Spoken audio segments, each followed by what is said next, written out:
Tata group का नाम तो आपने सुना होगा। ये इंडिया का एक बहुत बड़ा ग्रुप है और ये सुई से लेकर गाड़ियों से लेकर हवाई जहाज़ों तक ये तमाम का तमाम बिजनेस जो इंडिया में हो रहा है, ये उसमें किसी ना किसी तरीके से डायरेक्टली इनडायरेक्टली मुलविस हैं। और इनकी जो पूरे इंडिया में फैले हुए बिजनेस का जो हुजम है, जिसको आप कैपिटलाइजेशन कह सकते हैं इनके बिजनेस की, वो है 365 अरब डॉलर्स, जो कि पाकिस्तानी जीडीपी यानी पूरे पाकिस्तान में जितने एसेट्स हैं, जितने लोग काम करते हैं, जितनी हमारी दरामदात बरामदात और ये सारी चीज़ें मिलाकर हम जितना पैसा पूरा पाकिस्तान कमाता है बनाता है, जिसको जीडीपी कहते हैं, वो है सिर्फ 341 अरब डॉलर्स। जबकि इंडिया की इस ग्रुप की सिर्फ और सिर्फ जो कुल बिजनेस की मालियत है वो 365 अरब डॉलर्स है, जो कि पाकिस्तानी जीडीपी से भी 20-25 अरब डॉलर ज्यादा है। और ये लोग जो हैं इंडिया में 1868 में इन्होंने 21,000 रुपए से इस कंपनी की, इस ग्रुप की बुनियाद रखी थी। और ये आज जो है 365 अरब डॉलर्स तक जो है वो पहुंच चुकी है। मतलब 21,000 रुपए से शुरू होने वाली वो बिजनेस कंपनी, जो मुत्तहिदा हिंदुस्तान, जब पाकिस्तान और हिंदुस्तान बिल्कुल इकट्ठे थे और बड़े सगीर जिसको कहा जाता था, तब से इन्होंने काम करना शुरू किया। और जब पाकिस्तान आजाद हुआ उससे अगले दिन इंडिया आजाद हुआ। और आज वो देखिए उनका एक ग्रुप कंपनी जो है पाकिस्तान की टोटल जीडीपी से 20, 22, 25 अरब डॉलर जो है वो ज्यादा है। टाटा ग्रुप सुई से लेकर हवाई जहाजों तक वहां हर चीज जो है वो बनाता है। और इसी के साथ साथ आईटी को उठा लें, सॉफ्टवेयर कंपनीज को उठा लें, वहां आप साबुन की इंडस्ट्री को उठा लें, वहां आप स्टील की इंडस्ट्री को उठा लें, टेक्सटाइल की इंडस्ट्री को उठा लें, हर जगह ये लोग जो हैं वो छाए में हैं। ये सिर्फ वहां इंडिया में रहकर पैसे नहीं कमाते, ये इंडिया के लोगों के लिए बहुत बड़ी चैरिटी करते हैं। वहां के ब्रिलियंट ब्राइट स्टूडेंट्स को स्कॉलरशिप्स दिए जाते हैं, बैरूने मुमालिक में उनको भेजा जाता है। आज इंडिया पूरी दुनिया में आईटी के मैदान में सबसे आगे है, तो वो भी टाटा कंपनी की मरहूने मिन्नत है। इन्होंने 1968 में एक बड़ा जबरदस्त सॉफ्टवेयर हाउस बनाया था। और तब सॉफ्टवेयर हाउस बनाया था जब लोगों को कंप्यूटर्स का भी नहीं पता था, जब लोगों को लैपटॉप्स का नहीं पता था।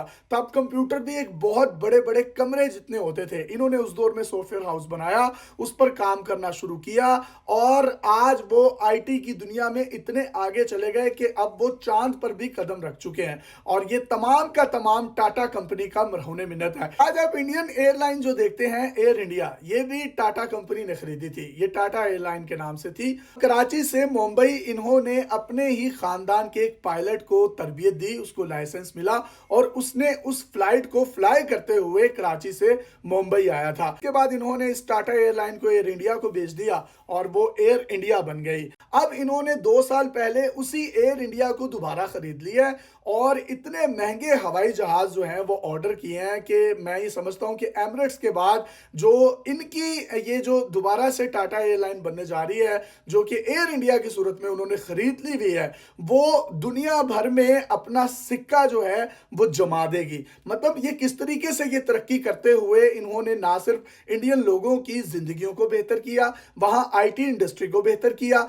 वहां सॉफ्टवेयर इंडस्ट्री को बेहतर किया, और इसी के साथ साथ वहां की हर यूनिवर्सिटी में हर वो ब्राइट स्टूडेंट जिसके पास पैसे नहीं होते, ये उसको स्कॉलरशिप्स देते हैं। इनकी एक टीसीएस की कंपनी है जो पूरी दुनिया में फैली हुई है, वो भी टाटा कंपनी की है। उसके अगर टोटल असासों की बात की जाए तो वो 170 अरब डॉलर्स बनती है।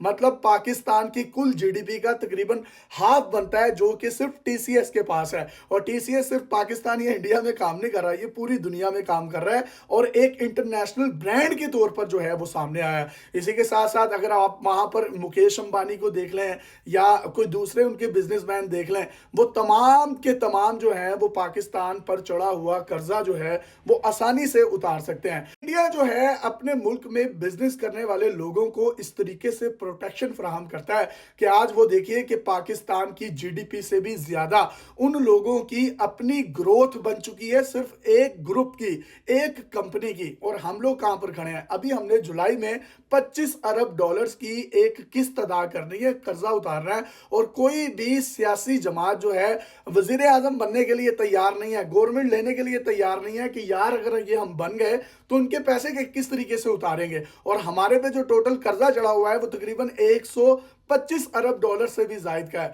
मतलब हम लोग पीछे से पीछे जाते जा रहे हैं। उनकी कंपनीज, ग्रुप्स, बिजनेसेस इस तरीके से ग्रो कर रहे हैं जिस तरीके से ग्रो करने का हक है। और यहाँ पर जो मैन्युफैक्चरिंग हो रही थी कारों की, उसके प्लांट बंद हो रहे हैं, यहाँ बिजनेसेस बंद हो रहे हैं, यहाँ टेलीनॉर बंद हो गया, यहाँ बड़ी बड़ी कंपनियां जो है वो भाग गई हैं, इन्वेस्टर्स भाग गए हैं, वो सारे के सारे मलेशिया, बांग्लादेश और दूसरे ममालिक में जो है वो शिफ्ट हो गया। किसी भी किस्म की यहाँ पर सिक्योरिटी नहीं दी जाती इन्वेस्टर्स को। अगर यहाँ पर किसी ने 3 से 4 अरब रुपए की इन्वेस्टमेंट कर ली है और उसको अपना जायज काम भी करवाना है, तो अपनी फाइलों को पहिए लगवाने के लिए 20-20 लाख रुपए देता है। उसके पास पावर भी हो तो उसके बावजूद उसको 15-20 लाख रुपए देना पड़ता है, जिसकी वजह से वो दिल बर्दाश्ता होता है और यहां से वो मुल्क छोड़कर जो है वो भाग जाता है। तो ये देखिए कि किस तरीके से टाटा ग्रुप ने अपना लोहा मनवाया है। अगर आप दुनिया में बिलियनर्स की बात करें, अरबपति लोगों की बात करें, तो इंडिया तीसरे नंबर पर आता है। पहले नंबर पर अमेरिका है, दूसरे नंबर पर चाइना है, जबकि तीसरे नंबर पर इंडिया है। इंडिया में 170 से जायद बिलियनर्स हैं,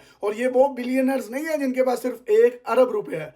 इनके असासों की मालियत 1 अरब डॉलर से ज्यादा है, ये मैं मिनिमम बता रहा हूं। तो देखिए कि तरक्की की राहें उन्हीं लोगों के लिए खुलती हैं। और हम लोग कहां खड़े हैं कि इलेक्शंस में धांधली हुई है या नहीं हुई, यहां पर कौन सी सियासी जमात को मैंडेट देना है, किसको नहीं देना, और हम इस तरह के जो बुनियादी मसाइल हैं उन्हीं में से नहीं निकल सके। आज हमारा जीडीपी सिर्फ 341 अरब डॉलर है, जबकि इंडिया का जीडीपी 3.7 ट्रिलियन डॉलर है। मतलब 1 ट्रिलियन डॉलर का मतलब है 1000 अरब डॉलर। मतलब हमारी जो है वो 341 अरब डॉलर और उनकी 3700 अरब डॉलर्स की एक बड़ी एम्पायर है जीडीपी की।